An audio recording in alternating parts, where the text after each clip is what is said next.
a chover da luz da palavra de Deus. Introdução ao Evangelho segundo São Mateus.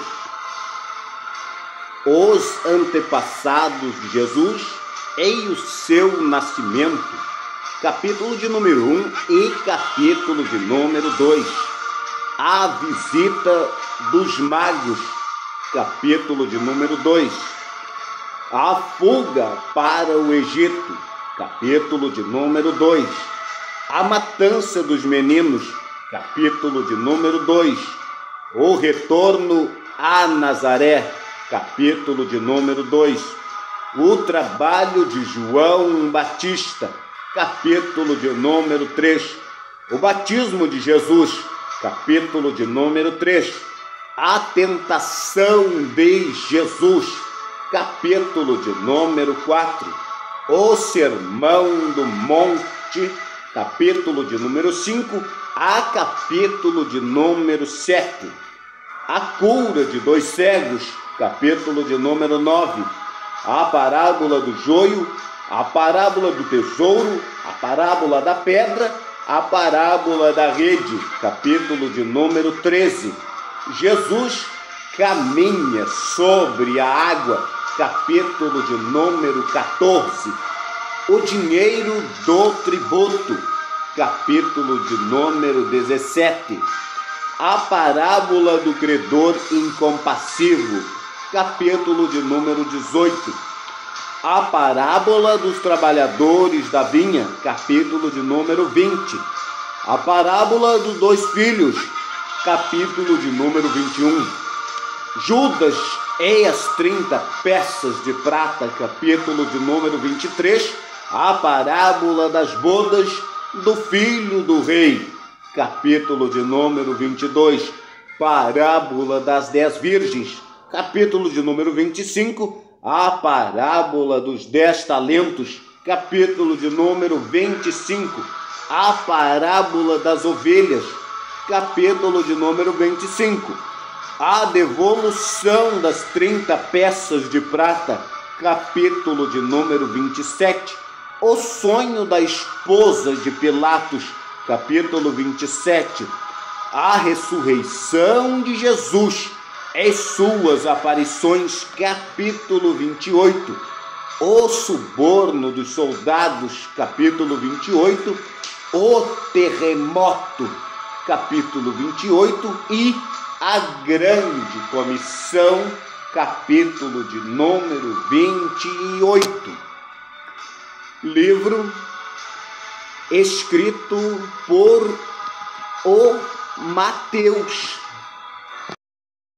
O objetivo de Mateus é evidente na estrutura do livro, que agrupa ensinos, atos de Jesus em 5 partes. Este tipo de estrutura, comum ao judaísmo, pode revelar o objetivo de Mateus em mostrar Jesus como o cumprimento da lei. Cada divisão termina com a fórmula como, concluindo Jesus estes discursos, conforme versículo e capítulo 7, 28, 11, 1, 13, 53, 19, 1 e 26, 1. Estes textos na Bíblia revisada e corrigida Almeida.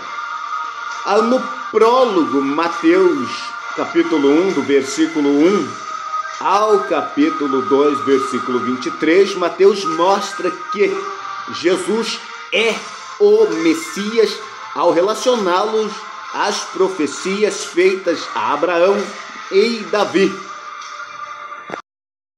O nascimento de Jesus salienta o tema do cumprimento, retratado a realeza de Jesus e a sublime importância dele para os gentios. A primeira parte, entre capítulo 3 ao 7, contém o Sermão da Montanha, no qual Jesus descreve como as pessoas devem viver o reino de Deus.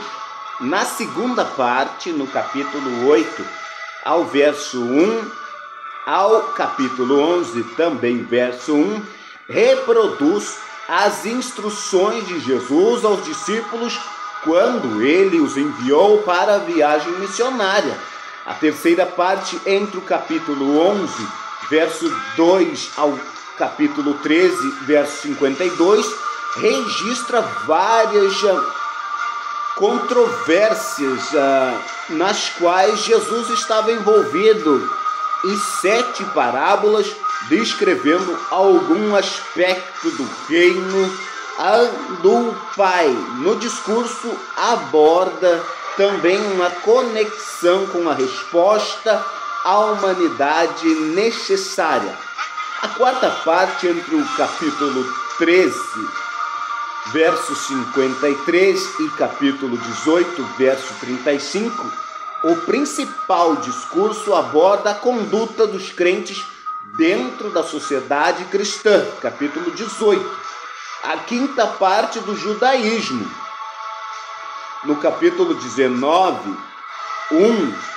capítulo 25, verso 46, narra a viagem final de Jesus a Jerusalém e revela seu conflito climático com o judaísmo. Os capítulos 24 ao 25 contém os ensinos de Jesus relacionados aos últimos acontecimentos. O restante do livro, capítulo 26, do 1 ao 28, 20, relata acontecimentos e ensinamentos relacionados à crucificação, ressurreição e à comissão do Senhor à igreja. O não ser no início e no fim do Evangelho, a disposição de Mateus não é cronológica e não estritamente biográfica, mas planeja para mostrar que o judaísmo encontra o cumprimento de Jesus e a sua esperança, a sua vida, a luz da palavra de Deus, o Evangelho segundo São Mateus.